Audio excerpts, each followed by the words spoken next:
छत्रपती संभाजीनगरमध्ये सध्या पावसाची मुसळधार सर कोसळते।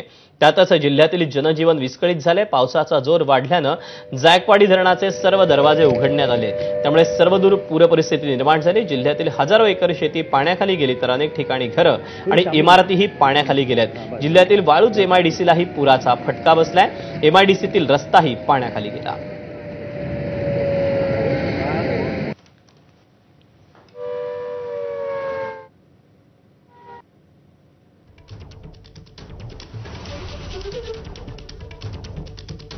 नाथसागरातून मोठ्या प्रमाणावरती विसर्ग करण्यात येतोय। सध्या 1,70,000 एवढा विसर्ग करण्यात येतोय आणि त्यामुळे नदीकाठी जे लोक रहिवासी आहेत त्यांना या ठिकाणी हलवण्यात येत आहे। संत नगर या भागातला हा परिसर आहे आणि त्यामुळे आपण पाहतोय की घरातल्या लोकांना, इथे जे लोकवस्तीत लोक राहतात त्यांना या ठिकाणी सुरक्षित स्थळी हलवण्यात येत आहे। या संतनगर भागातील आतापर्यंत जवळपास 150 ते 200 लोकांना स्थलांतरित करण्यात आलेलं आहे। पाणी जास्तीत आपल्याला सोडण्याची वेळ पडणार आहे। जवळपास 2.5 लाखापर्यंत आपल्याला जावं लागणार आहे।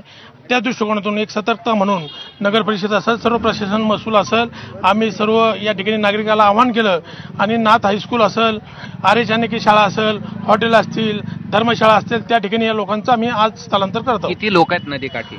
जवळपास आतापर्यंत आम्ही जवळपास 140 ते 200 कुटुंबाचं या ठिकाणी स्थलांतर केलेलं आतापर्यंत। पैठणच्या गोदावरी नदीपात्रालगत असलेले जी घरं आहेत त्यांना या ठिकाणी स्थलांतरित करून वेगवेगळ्या सुरक्षित स्थळी हलवण्यासाठीचे प्रशासनाचे प्रयत्न या ठिकाणी सुरू आहेत आणि आता आपण लोक जेवढं जमेल तेवढं घेऊन आलेले आपल्याला पाहायला मिळतात। ताई, किती सामान आणलंय, किती राहिलं? आता अर्ध भरच राहिलेलं आहे, अर्ध आणलंय।